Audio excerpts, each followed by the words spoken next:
Friday Forum. I am John HORVICK and President of the City Club, and I'd like to welcome members and guests alike, those of you who join us today at the Governor Hotel, and those of you listening on OPB Radio or watching on Portland Community Media. Today we'll have a debate on the Oregon Convention Center hotel proposal, but first some announcements. The generous support of City Club's corporate and media partners ensures we put on the state's best civic programs week after week. I'd like to thank our media partners, including Oregon Business Magazine. Our current Friday Forum sponsors are Geffen Mesher, Iberdrola Renewables, Perkins Coie, Portland General Electric, and Providence Health and Services. We are grateful for your support and commitment to City Club's mission. Please join me in a warm round of applause for all of them.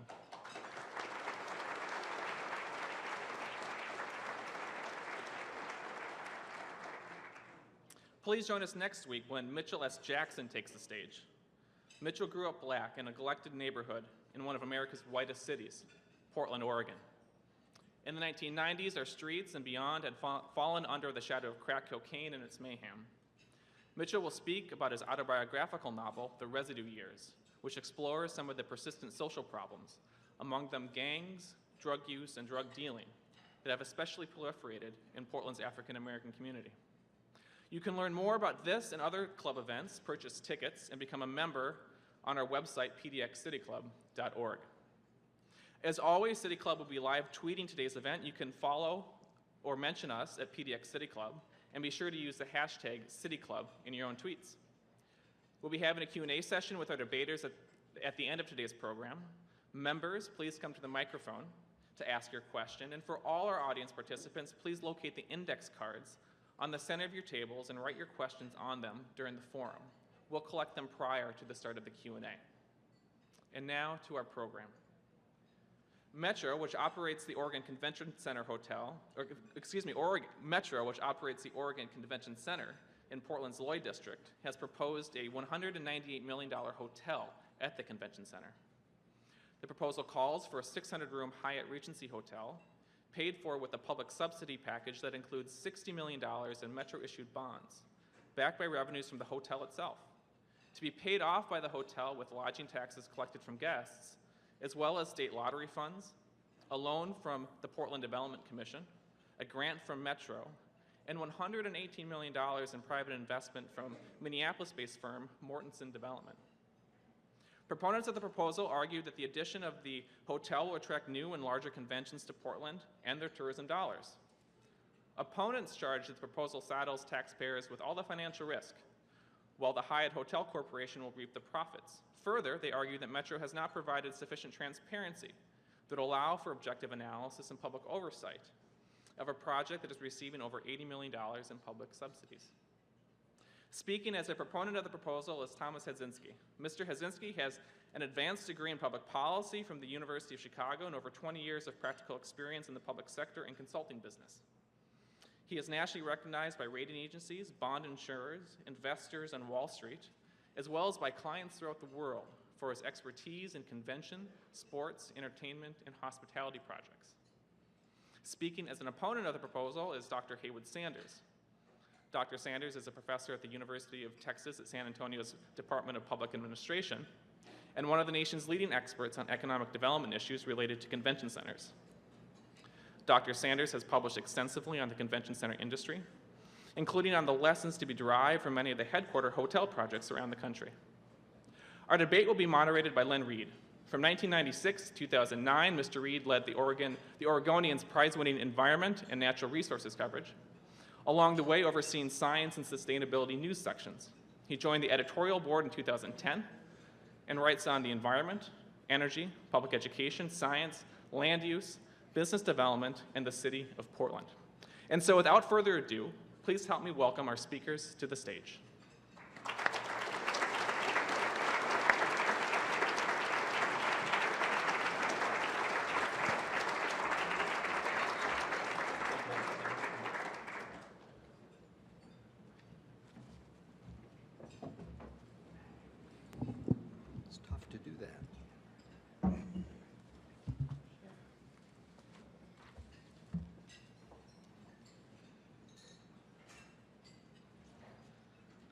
I had some trouble finding an analog watch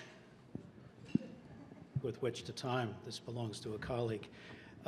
Thank you, City Club, for sponsoring this debate today. I find it both familiar, but in a new way, particularly consequential.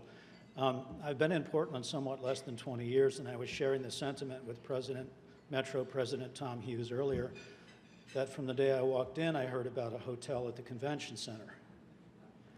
It's been something a lot of people have dreamed about.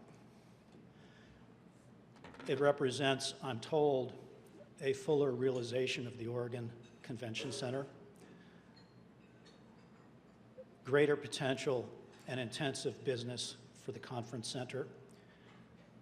It represents, I'm told also, an economic engine of its own, and that is the more business coming into town, the more people coming into town with money from elsewhere that gets spent here fuels much more than the Oregon Convention Center. Read restaurants, nightclubs, river outfitters, perhaps even ski areas on Mount Hood. What's different this time around from previous iterations that I'd heard about or read about and did not write about, although I've written about this one a lot, is the seriousness of purpose behind this, and that is it is a public-private partnership. That contrasts, for example, with a convention center hotel, anchor hotel, that's going to be going up in Spokane, paid for entirely by one family, which ironically happens to be already in the hotel business in Spokane. So for the first few years, it'll be competing against itself on those weeks when perhaps the conference center is not full. We've got two terrific, informed guests today. What I'm going to be doing is asking a series of questions that narrowly drills deep on the plan as put together by Metro in the various metrics that President HORVICK laid out for you, notably the $60 million of bonds sponsored by Metro, a tax-supported agency by the region's client governments. A natural question, which will come up in more pointed form, has to do with what if there aren't enough guests and enough lodging taxes collected to pay back those bonds? How do we know the conference industry nationwide is so robust and so flourishing as to fill all the conference centers that have gone up in other mid and large-size American cities?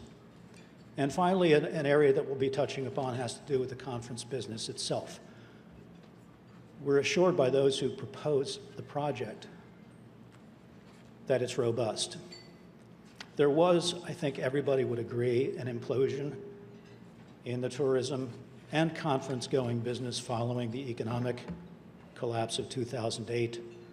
And for my desultory reading on the subject, I guess it's coming back.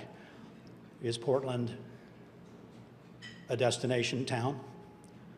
Will a block of 500 rooms withheld at the Hyatt be filled in the rainy months of February and January, when perhaps the restaurants of New Orleans beckon? We're going to go a lot of places, but specifically we need to go to the metrics of this project right now, because the central and driving issue, and we'll focus on that today, has to do with consequence to citizens in the Portland metro region and the degree to which they are actually shouldering business risk.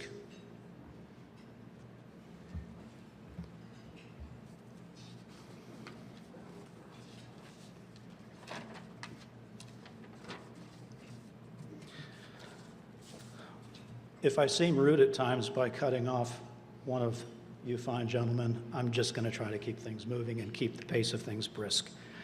The first question, and I'll start with you, Mr. HAZINSKI, is what evidence does Portland possess from other mid-size American markets that the convention center business is flourishing? Well, I had prepared an opening statement, and I'll give that, and I think it'll partially answer your question. Let's do that. Yeah, okay. The convention and meetings industry in the United States mirrors the economy as a whole. When the economy grows, the industry grows. When the economy contracts, the industry contracts. As the makeup of the U.S. economy changes, the number and type of convention events changes. And as you all know, the economy is recovering from the deepest and longest recession since the Great Depression. And the industry is recovering along with it. The U.S. Bureau of Labor Statistics projects a 44% growth in the employment of meeting, convention, and event planners in this decade. That's the 9th fastest growth rate of any occupation. The convention industry is here to stay for the foreseeable future. Now, you here in the city of Portland are faced with the decision about whether and how you'll participate in the convention industry. You are a well-regarded second-tier city. Rain or shine, event planners like to come here. The proposed public-private partnership of the headquarters hotels would improve the performance of the Oregon Convention Center, which is already making a substantial contribution to the tourism economy in Portland. The Hyatt Hotel would also contribute to the growth of business tourism by generating new in-house group business that does not come to Portland today. You may ask, if this is such a great idea, why doesn't the private sector build it? The economic reality today, as it has been for the past 30 years, is that in most markets, the cost of development of a full-service convention hotel is greater than the income that the hotel will support.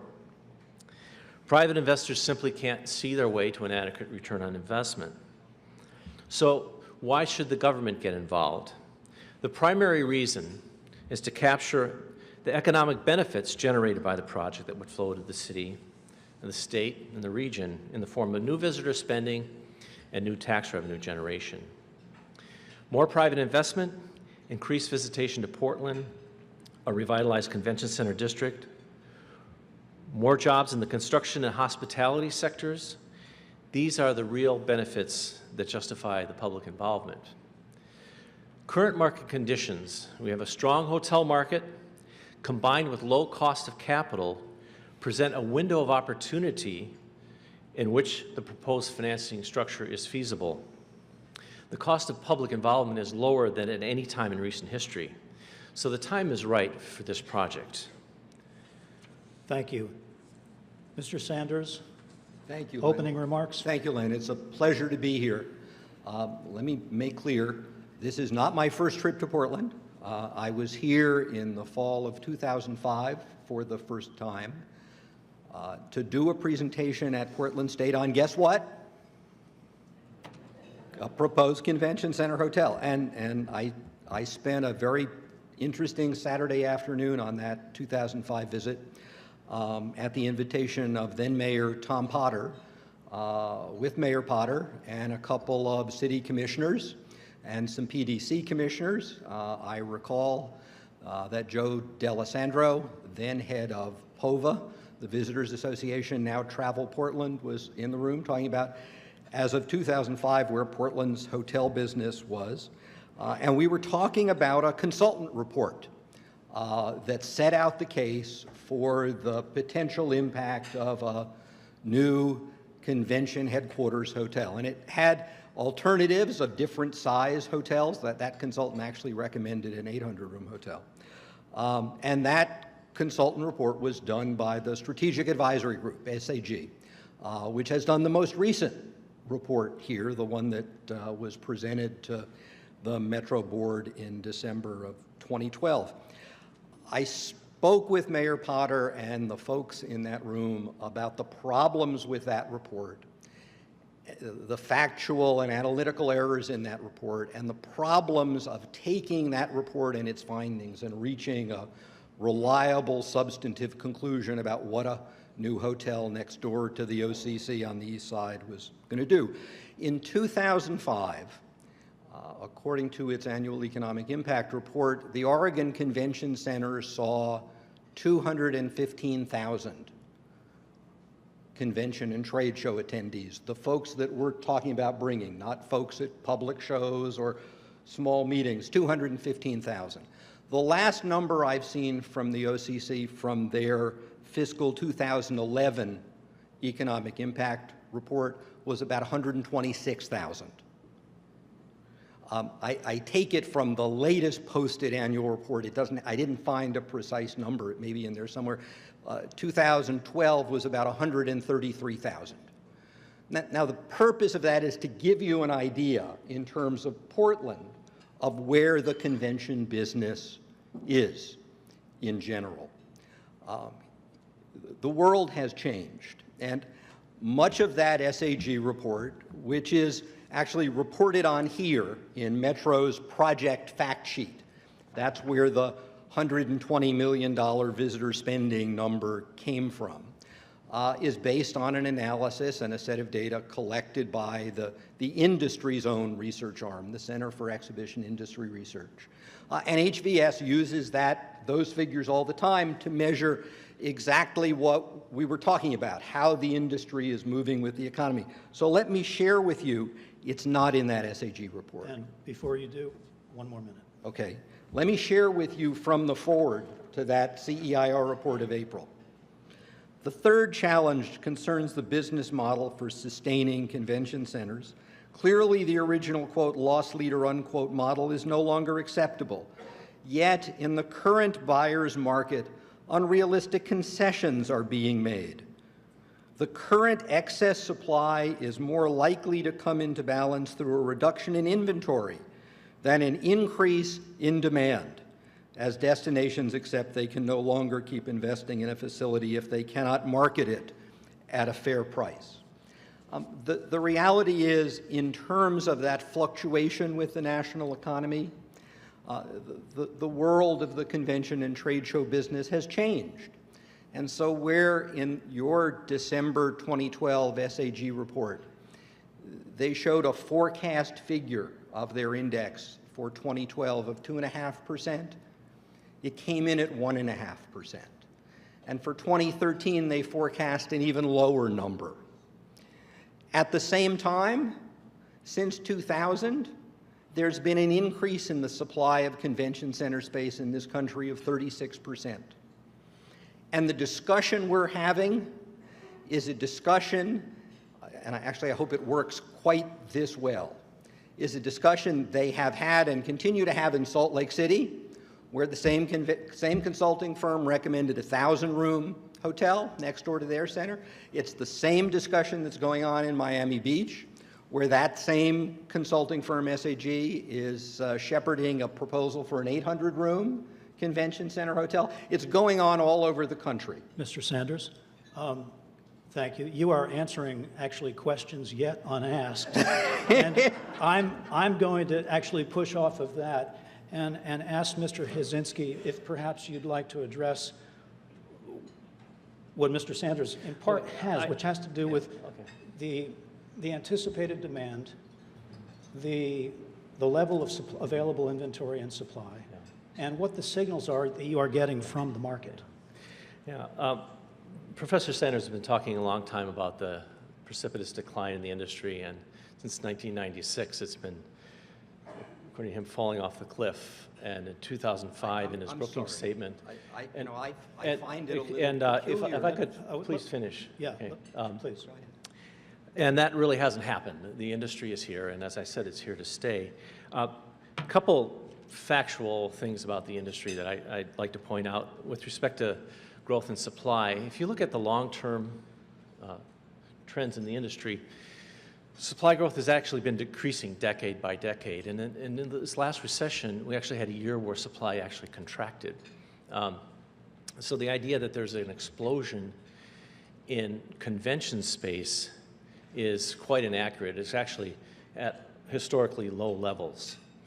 So what cities are focusing on to be competitive, and it is a very competitive industry, and there is overbuilding in the industry that's recognized in the industry. What people are doing is competing on other fronts, and that is, adding a headquarters hotel has become an essential element of your convention center package. And cities that don't have them are trying to get them, and cities that have one are trying to get another one. Chicago, for example, is building a second 1,200-room property adjacent to McCormick Place. And the reason is because they are trying to remain competitive. It's like any industry. If you're making a car, you can't sell a car without a cup holder these days. You really need the amenities in a car. And so cars are adding technology. It's just what you do. You constantly reinvest when you're in a competitive industry. And that's what's going on. So the question is this irrational? Why are all these hundreds of cities doing this kind of thing? They can't all be wrong. And some cities have better potential than others. And I think Portland is in a position where it has better potential than most second-tier cities because of the nature of the destination. So, Mr. Hazinski, okay. What I'd like to do is take that point that you just left and also, Mr. Sanders, ask you both, what do we actually know to defend the assertion that Portland is a destination city nationally for people who otherwise would have in the palette of choices Charlotte, San Diego, Seattle, New Orleans, and Chicago? 3 minutes? Okay, sure. I think the performance of the convention center to date, given that it's in a fairly isolated area and it doesn't have a headquarters hotel, the fact that it's producing as many room nights as it's producing and is as busy as it is a testimony to event planner interest. And the occupancy rate in town is over 70%? Does someone know that in this room? Yeah. I Talking don't about know the number of hotels? times. Yes, Or hotel you're talking about occupancy. the No, convention no, no. Hotel occupancy rate. So the convention center itself. And then Okay. secondly, I would say, there have been a number of surveys of event planner attitudes, and they really like the destination. The biggest problem they have with it is that there isn't a headquarters hotel. You also just look around and compare the vibrancy of the downtown of Portland compared to most other cities. And it has a sense of place. It has a unique identity that other cities have a really tough time manufacturing, but you actually have a natural sense of place. And this is what people are drawn to as a destination, your proximity to great recreational facilities. So you have a lot to build on, and it's a multifaceted, it should be a multifaceted effort, and this is just one of those facets of that effort that you need to build on. Thank you, Mr. Hazinski. Mr. Sanders, Well, Portland's draw Well, let's nationally. talk about Please. let's talk about the evidence Okay. for that draw, because it is a highly competitive market. So one way to do that is to look and see how has the convention center here performed, and that's really striking. I'm going to share this. The radio folks can't see this. This is the economic impact statement on the Portland on the OCC, covering the late '90s through 2001, and before it was expanded, and you all know it was expanded in 2003. In 1998, it did 248,349 convention and trade show attendees. The next year, 286,410. So notwithstanding a major expansion early in the 2000s, Portland is now doing less than half the business it did in the late 90s. Now, we might ask, is that unique? Is that something that's specific to Portland? And Mr. Hazinski mentioned the case of Chicago and the argument for a 1,200-room hotel, and they're talking about a new basketball arena next door and a new entertainment district as a device that will draw more conventions to Chicago, our nation's biggest center. Early in the 2000s, around 2003, and then in 2005, McCormick Place in Chicago, the place we're talking about here. One of those years, it drew 1.33 million convention trade show attendees. One year, 1.5 million. Last year, 2012, 880,000. That to me is a striking number. Now, I don't use language like precipitous decline, and I don't recall having said that. But if the nation's biggest convention center is doing about half the business that it once did. And if we look at other real convention centers, Las Vegas, having doubled in size since the after 2000, it was in about 2003 that it opened, doubled in size. Las Vegas last year did less convention and trade show attendance than it had in 2000. Those to me are sobering numbers. That's the reality of this competition. But there's one other point I want to make here when we talk about vibrancy. 1 minute, please. Okay. I don't know how many of you know this. On a previous trip, actually, I went and dug up the old consultant study on the convention center. Let me read it. The Oregon Convention Center. The Oregon Convention Center. The Coliseum site, you all know where that is. They talked about some others at the Morrison Bridgehead and close. The Coliseum site is not recommended for 5 specific reasons. It is the farthest removed from the downtown hotel core, at a sufficient distance as to raise serious questions as to its acceptability for convention business. And that analysis goes on: serious auto, truck, and pedestrian conflicts. New hotel development is the least probable. What is the at year this of that location. report, Mr. Saunders? This report was done in November 1978. Here's what I'd like to do. I'm not a participant in this debate, but I would like to suggest respectfully that things change. Oh, Also, that if you had told me, if you had told me 10 years ago that walking around in the Pearl would be fun, I would say no. It is today. I'd like to move further into the question, and Mr. HAZINSKI, of comparing apples and oranges to oranges as conferences go. I'm hearing about Chicago. I'm hearing about Las Vegas. I'm hearing about trend lines based on big city things. I'm told by folks at Metro that our sweet spot is in the 2,000 to 2,400 participant range. I walked out onto the boardwalk in Atlantic City some years ago, and there were all of these people with purple cone tasseled hats, and before I thought I was on space, I realized this is the Shriners Convention, and there are like 7,000 of them. So Portland is more medium bore in the scale of the conferences that it would try to market itself to. Is that not so? Could you speak to that question? Correct. Like, talking about McCormick Place in this context is not really very relevant, because you are in what terminology in the industry is what's called a second-tier market. So you're more like a Baltimore, you're more like an Austin, you're more like a Nashville in terms of your potential, your airlift, your hotel capacity, and your destination appeal. So those are the kind of cities that warrant more comparison to. and it's appropriate to talk about those. Okay, it's appropriate to talk about those. Baltimore, a few years ago, chose to invest in a publicly financed 757-room Hilton hotel next to their convention center, armed with a consultant study that promised that they would get an additional annual 60,000 hotel room nights. Yes. Okay?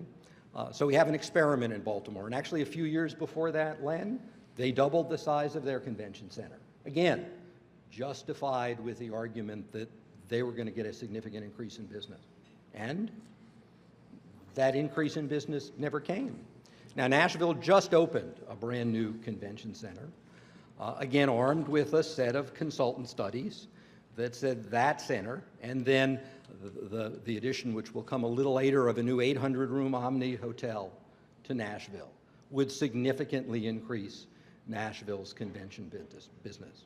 And if we go around the country to these second-tier cities, and my preference, frankly, as I've tried to do here, is to talk about real concrete city examples. I have one in San Antonio, where we built a 1,000-room publicly financed Hyatt branded hotel, and talk about what's happened in those cities and whether those cities have seen the kinds of results and business change that they were promised. Forgive the rudeness, but in 30 seconds, can you tell us what happened in San Antonio with the publicly financed? project? The hotel's doing not too badly. It didn't Okay. move the needle on convention business at all. It was supposed to bring in 130,000 extra room nights, and it's actually down from where it used to be about 1999 and 2000. Thank you. Mr. Hazinski, you had some points to rebut. Yeah, I think you've just seen an example of how Professor Sanders misuses the data. Let me tell you what happened in Baltimore after the development of a convention hotel.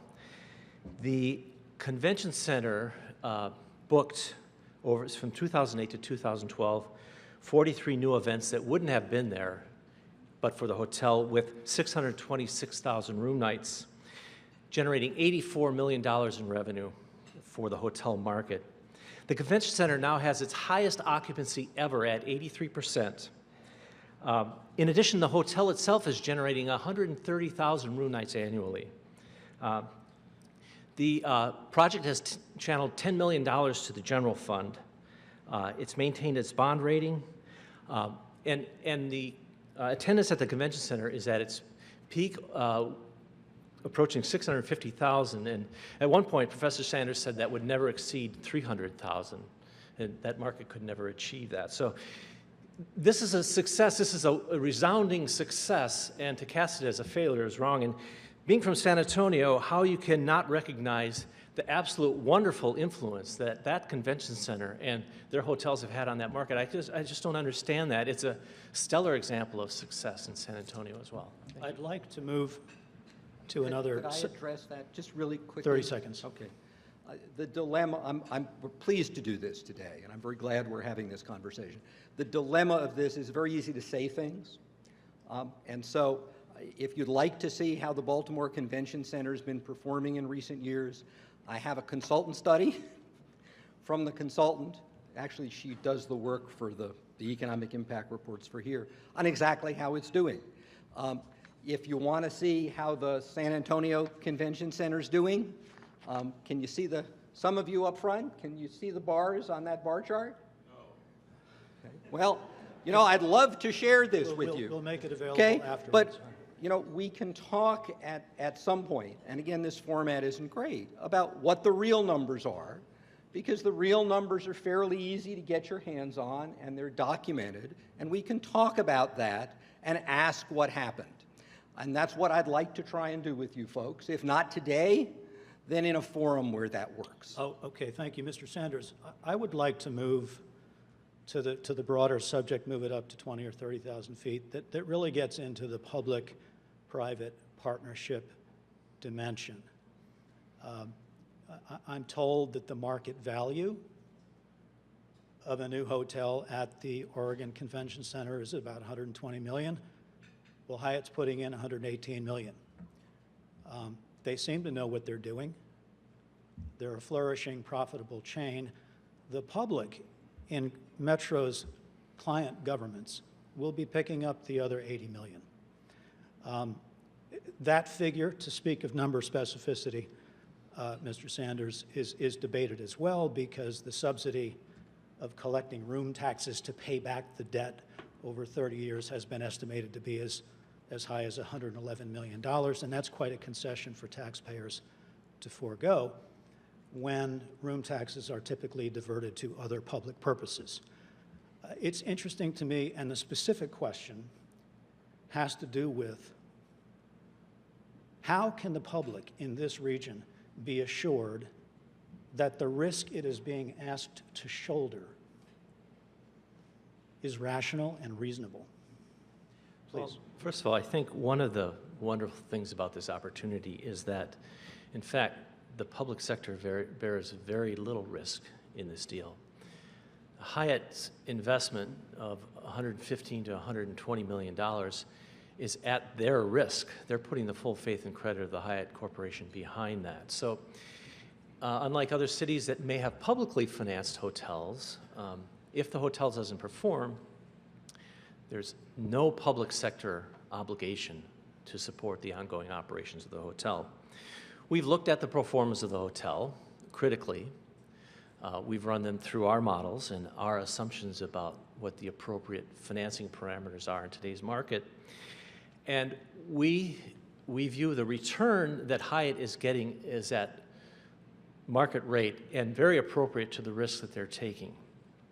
So that whole, the huge risk in a hotel development is in its ramp-up years, the first 5 years of operations, where you might have a recession like they did in Baltimore, or like we did last, in this Great Recession, and the hotel doesn't perform. Hyatt is bearing 100% of that risk. The risk that involves the public sector is in the bond issuance of $60 million. The present value of that is $60 million. But the payback, Well, yeah, you pay more in interest, but the present value of that investment. well, is it not like a home mortgage? I mean, I want everybody Right. in the room Right. to be on the same page. After I pay that back for 30 years, I've paid back over $100 million. Yeah. But you take that into present value. Okay. And that's the idea is to take the stream of revenues that are within the project, these transient lodging tax that the whole hotel generates, and to monetize that. Why does the public sector have to do that? Because the public sector has access to tax-exempt financing. It's the most efficient way to do that. You can get the biggest monetary value out of that stream of revenues by using tax-exempt public debt. So that's the idea here. So now, you couldn't bond against just that stream. You need more credit behind that kind of financing in order to get low interest rates. Okay, so what the financing plan does is flows those taxes through the Visitor Development Fund, the VDF as it's known. I think most of you would recognize that. And here we're getting into some more of the arcane parts of the deal, but there are other revenues in the VDF that are dedicated to these uses that sort of provide coverage for that debt. So the question is, what happens if there isn't sufficient, what happens if we have a recession, another great recession, and there isn't sufficient revenue streams from the hotel project itself to repay the debt? And that is the next and final question. Please. Well, what happens is that the other funds in the VDF are available to repay that debt. So PFM... Excuse me, the other funds are available. That is room taxes collected other competing hotels throughout the city. Yeah, it's general, and it's vehicle rental taxes. Okay. Yes, yeah. They're not intended to be used, but they're there in case of an emergency. So PFM has run some scenarios on what would happen if we had another 9/11 event. PFM is a financial advisor that's structuring this financing. And Mr. Hazinski, 1 minute, Okay, please. okay, and they also ran another scenario in which we had another Great Recession. And in both of those scenarios, the VDF fund is never touched. So it's structured in a way to mitigate that risk as best as possible. So cognizant of that risk, Metro has tried to create a financing structure that minimizes that risk. And in our view, it's a pretty reasonable risk to take for the overwhelming benefit that this project would produce. Let's start out with that idea of risk. Every dollar in this deal that's a private dollar, the $60 million and perhaps more, every public dollar in this deal is a testament to risk. Hyatt just bought a hotel in Orlando for $717 million. They didn't ask for any public money. If Hyatt felt, presumably, that there was no risk here, then they wouldn't ask for that kind of commitment. Now, I think Mr. Hazinski is not entirely correct. It is not the case that the only risk is early on. The question is, if this hotel is supposed to pay off that $60 million over a period of 30 years, it's going to do it with room tax revenues generated by the hotel. So that depends on how that hotel performs. And so right now we're talking about what that hotel is supposed to perform in terms of average daily rate and occupancy, and whether it meets those projections or falls short. Because if it falls short, then those public dollars are what's going to have to pick up the balance. And at this point, because we're on a tight timeline, I would like, before each of you gentlemen has 2 minutes each for wrap-up comments, to ask one last quick question, because it's come up a couple times and nobody wants to go there. 30 seconds each. Do people want to come here in February in the rain? I would. Why would you?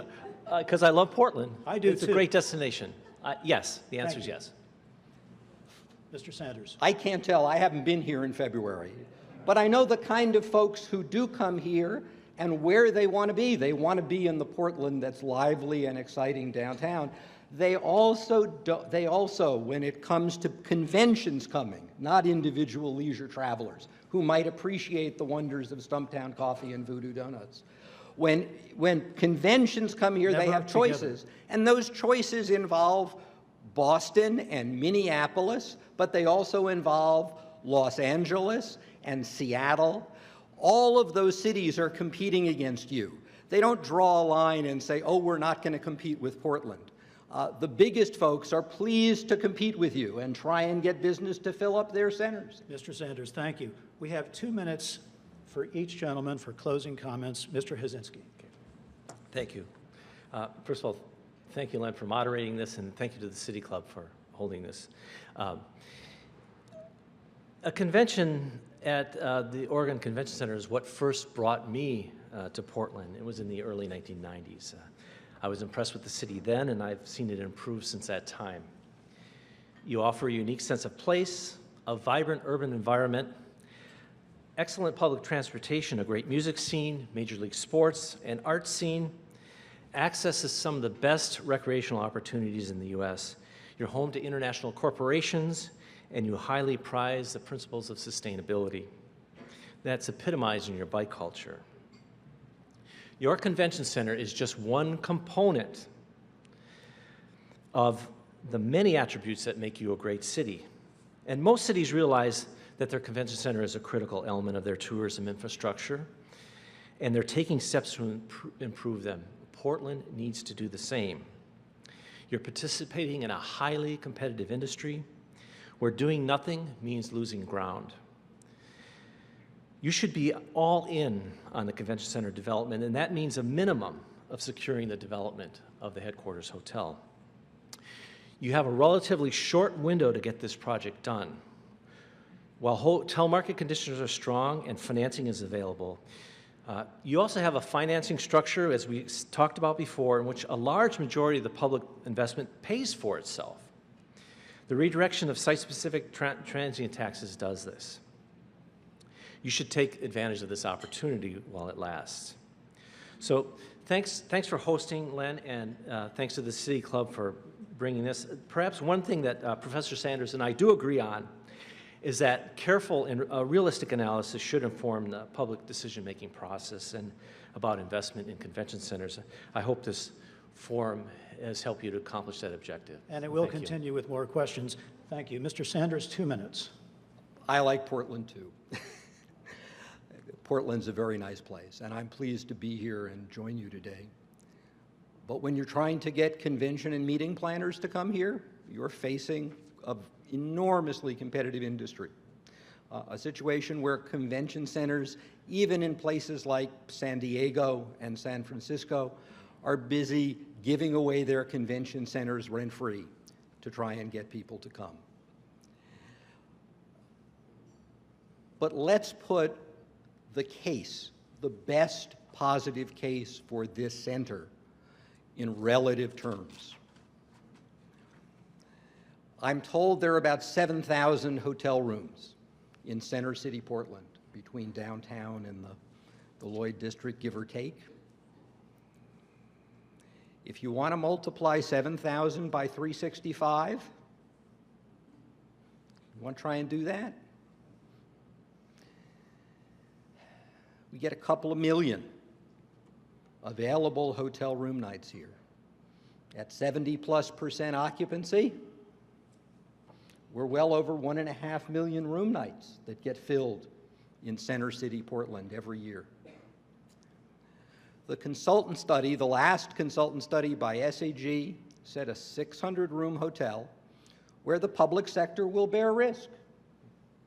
That 600-room hotel will bring to the Oregon Convention Center, if the consultant's right, 5 to 10 annual conventions for a total of 20 to 40,000 annual room nights.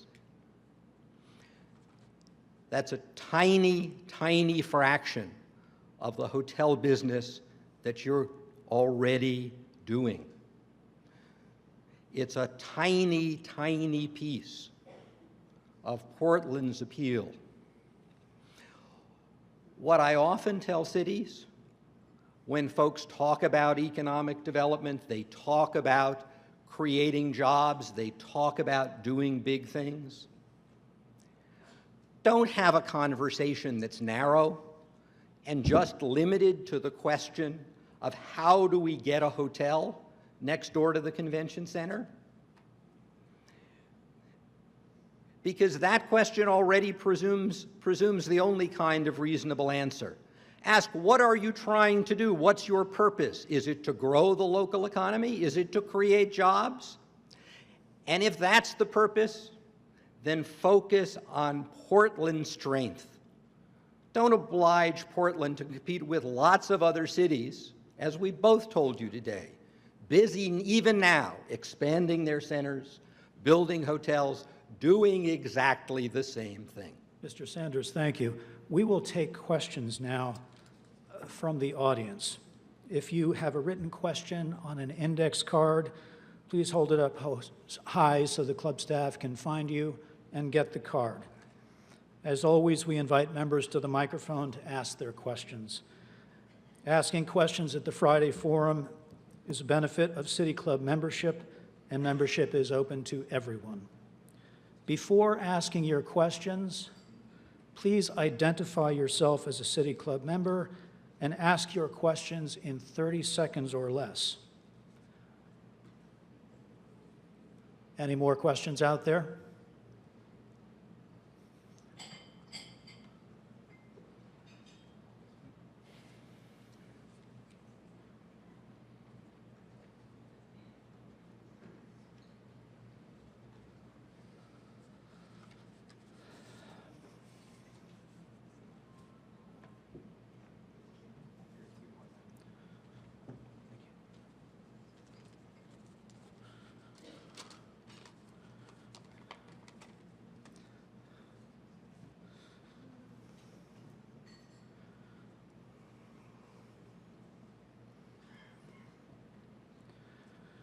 This is a question for each of our debate guests today. Have lodging taxes or room taxes increased after similar cities have instituted them in similar partnerships as this? And if yes, how much? Do we know that fact, gentlemen?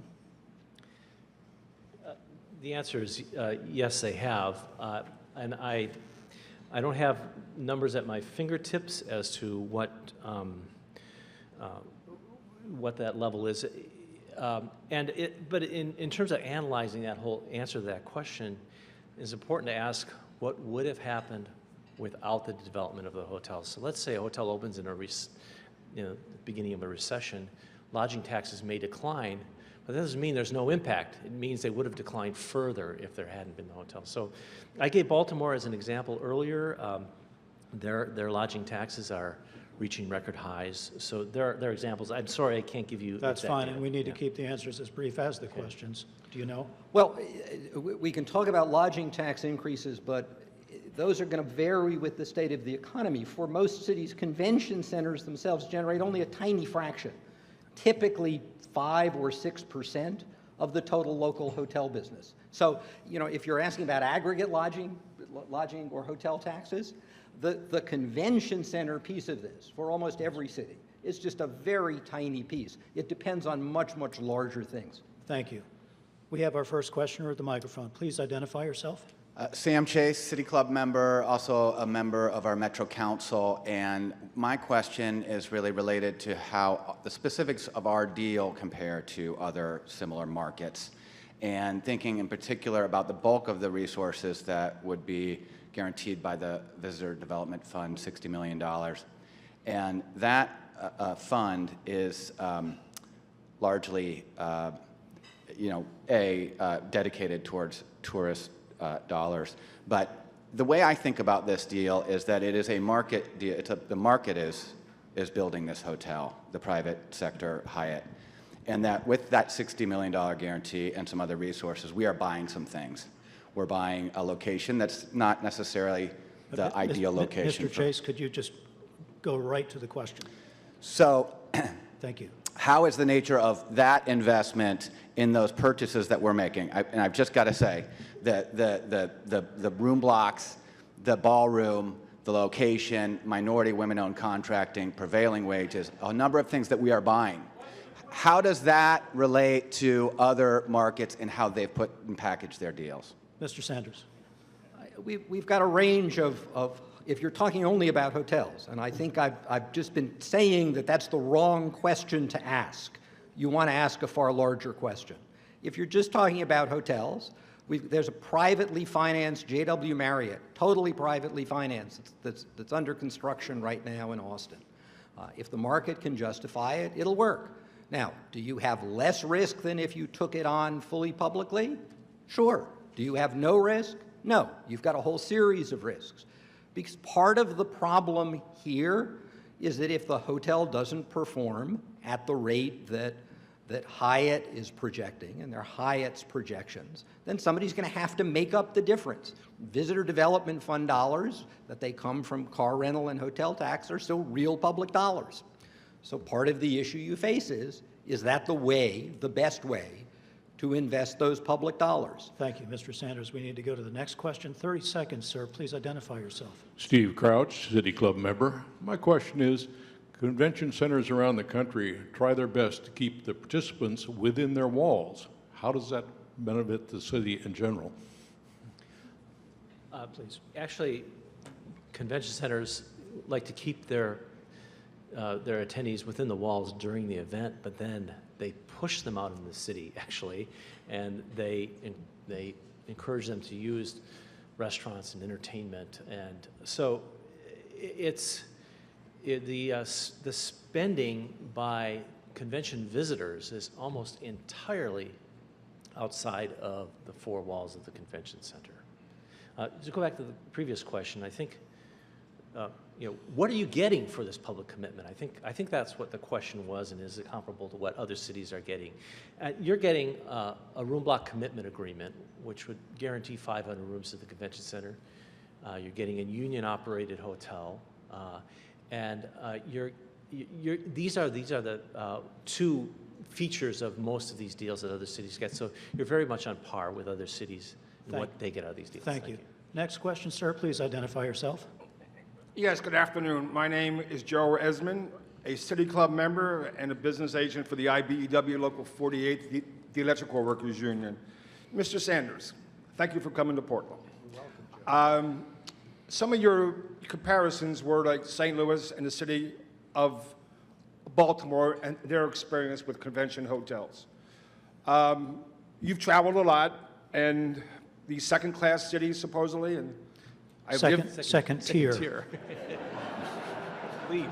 I like the rain. Please. I don't work for the Association of Visitors. Don't you see Portland as being, because of our culture, because of all the green stuff, the food, don't you see this city being a notch above those second-tier cities? Thank you. Mr. Sanders, I would ask once again for your brevity. 30 seconds. Joe, I like visiting Portland. I like visiting St. Louis too. I don't like visiting Las Vegas. That's not my tastes are not the issue. And I'm glad you all are Portland boosters. I would expect nothing less at the City Club. And when I was a few years ago at the City Club in Cleveland, we had a very similar discussion and a very similar conversation, and folks there are Cleveland boosters, and I like Cleveland a lot. I've been in and out of Cleveland and studying Cleveland for literally decades. Cleveland, just in July, opened a brand new convention center, almost exactly the same size as yours, as the Oregon Convention Center. And they opened that paired with what they used to call it the MedMart. They're now calling it the Global Center for Health Innovation. and they expect a flood of visitors to come to Cleveland. You can take a look at the new issue of Forbes online and see the expectations for how folks are going to flood to Cleveland. And they believe in Cleveland so much, Joe, and they really do. They really believe in Cleveland, that they're going to do a 650-room publicly financed hotel next door to that convention center because they know, because they believe in Cleveland, that it's going to get filled up with convention goers. On that note, thank you. The next question, please. City Club member. Ma'am, could you restart that? Your mic just went on. Gilly Burlingham, City Club member. Yes. Considering that the Pritzkers, who own the Hyatt Regency, are one of the wealthiest families in the world, why can't we ask them, the billionaires, to put a lot more money into their own Hyatt Regency? And since they give the Pritzker Prize for Architecture, why not challenge them to build a fantastic, exciting hotel? Thank you. Mr. HAZINSKI, if you can field that in about 40 seconds. I would dare not speak for the Pritzkers, so, but I can tell you they're billionaires for reasons, and they're billionaires because they make good investments. And so any investment they make, they expect to get a reasonable rate of return, and their level of their contribution is, and we've looked at this, it's commensurate with the amount that they're throwing into the deal. Do we have time for two questions? Okay. Two quick questions. Thank you, sir. Kurt Webring, member. To what extent will the demand for small conventions, 2,000, be impacted by social networking, Skype, texting, in other words, not having to get together and schmooze? That's an excellent question, and I would like to add on to that. It's the face-to-face factor, and you're really asking about the impact of technology, if I hear that correctly. Mr. Sanders. It's a very tough thing to get at, in part because it's the product of lots of individual decisions and firm decisions, because it's often the employer who is paying for you to go to a meeting event, a convention, or a conference or trade show. And I've been trying to tease out the reality of that for quite some time. Part of what we see if we look at individual meeting events is that we see a gradual decline in things that used to be the must-go meeting for an association or for an industry. We've seen, for example, and I hate to use just a big example. Well, we can do a bunch of them. I mean, we've seen the American Institute of Architects convention, for example, shrink in size. Now, you can say, well, that's partly a function of the state of the economy and construction. So we look at something else. We'll look at the book publishing industry.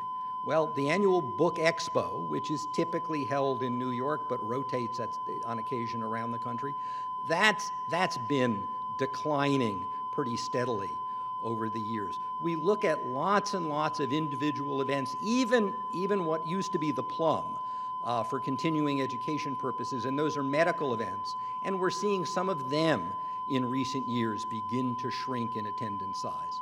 So there is something going on beyond just the state of the economy. I think part of what's intriguing here, and we're not really going to have a full understanding of it until we have some more data.